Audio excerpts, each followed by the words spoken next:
ভারত বনাম ইংল্যান্ডের পঞ্চম টেস্টের পঞ্চম দিন শেষে জয়ের জন্য ভারতের দরকার 4 উইকেট আর ইংল্যান্ডের দরকার মাত্র 35 রান। ক্রিজে আছেন ইংল্যান্ডের উইকেটকিপার ব্যাটসম্যান জেমি স্মিথ এবং জেমি ওভারটন। জেমি স্মিথ কিন্তু প্রপার ব্যাটসম্যান আর জেমি ওভারটন মোটামুটি ধরনের ব্যাটসম্যান আর কি। তবে অনেকে বলতেছে যে ইংল্যান্ডের হাতে আছে 3 উইকেট, অনেকে বলতেছে ইংল্যান্ডের হাতে আছে 4 উইকেট, কারণ ক্রিস উকস ইনজুর্ড। কিন্তু কালকে রাতে সংবাদ সম্মেলনে জো রুট আইসা ঘোষণা করে দিছে যদি দরকার হয়, যদি প্রয়োজন পড়ে, তাহলে ক্রিস উকস ভাঙা হাত নিয়ে মাঠে নামবে।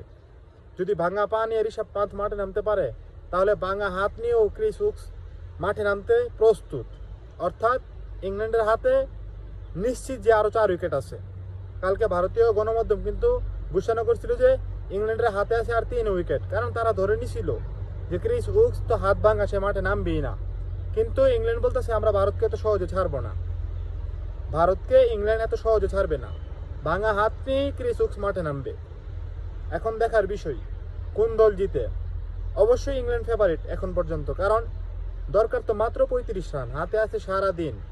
অবশ্যই কালকে যদি বৃষ্টি না আসতো তাহলে কিন্তু ম্যাচটা কালকে শেষ হয়ে যেত। সেখানে ভারতও জিততে পারতো, ইংল্যান্ডও জিততে পারতো, তবে ইংল্যান্ডের জিতার সম্ভাবনা বেশি। যদি ইংল্যান্ডের সম্ভাবনা থাকে 80%, ভারতের হচ্ছে সেটা 20%।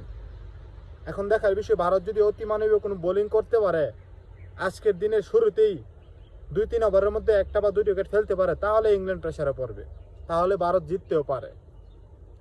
আর যদি না এটা করতে না পারে ভারতীয় বোলাররা, তাহলে তো ভারত হারবে, এটা নিশ্চিত। এবং সেই সাথে ভারত হারবে এই সিরিজও, 3-1 সিরিজ হারবে। কারণ এই ম্যাচ তো ড্র হওয়ার কোনো সম্ভাবনা নাই, হয় ভারত জিতবে নয় ইংল্যান্ড। এখন যদি ইংল্যান্ড জিতে তাহলে 3-1 ব্যবধানে জিতবে, আর 3-1 ব্যবধানে জিতার কারণে ইন্ডিয়া নেমে যাবে ওয়ার্ল্ড টেস্ট চ্যাম্পিয়নশিপের পয়েন্ট টেবিলের অনেক নিচে, যেখান থেকে ইন্ডিয়ার পক্ষে ব্যাকআপ করা অনেক কঠিন হবে, অনেক কঠিন হবে। কারণ 5 ম্যাচের মধ্যে তাদের জয় হচ্ছে 1টা আর ইংল্যান্ডের 3টা। এখন পর্যন্ত ইংল্যান্ডই ফেভারিট। আর ইংল্যান্ডের মাটিতে ইংল্যান্ড ভারতকে প্রত্যেকটা টেস্টে কিন্তু ভারত ইংল্যান্ডকে প্রায় পঞ্চম দিনে নিয়ে গেছে। পঞ্চম দিনে গিয়ে কিন্তু ইংল্যান্ড এর আগে 2টা ম্যাচ জিতছে এবং আজকেটা জিতলে 3টা। শুধুমাত্র ভারত যেই ম্যাচটা জিতছিল সেই ম্যাচটাই 4 দিনে শেষ হয়ে গেছিলো, একদিন আগে শেষ হয়ে গেছিলো। ইংল্যান্ড বড় ব্যবধান আসছিল, প্রায় 300 কত রানের ব্যবধানে ইংল্যান্ড হেরে গেছিল ম্যাচটা। এখন দেখার বিষয় আজকে যদি মোহাম্মদ সিরাজ আর আকাশদীপরা ভালো বোলিং করতে পারে, তাহলে ভারত জিততেও পারে। যদিও ভারত জিতলে হবে মিরাকল, কারণ ম্যাচ এটা ইংল্যান্ডের ম্যাচ। অবশ্য ম্যাচ ছিল ভারতের, সিরাজ যদি ক্যাচ মিস না করতো ওই সময় ভারত আর একটা মোমেন্টাম পাইতো, ভারত অনেক ব্যবধানে জিততে পারতো। কিন্তু ক্যাচ মিস করার পরে কিন্তু ম্যাচ মিস হয়েছে। সে রান করছে 111, জো রুট করে ফেলছে 105, ভারতের সাথে 13টা সেঞ্চুরি।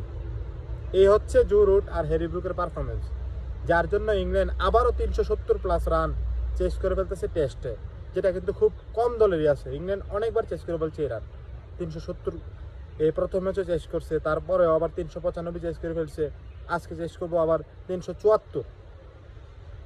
ইংল্যান্ড যে বেসবল খেলতেছে, তাদের কাছে যে 300-400 রানের টার্গেট কোনো টার্গেটই না, তারা বারবার কিন্তু প্রমাণ করতেছে।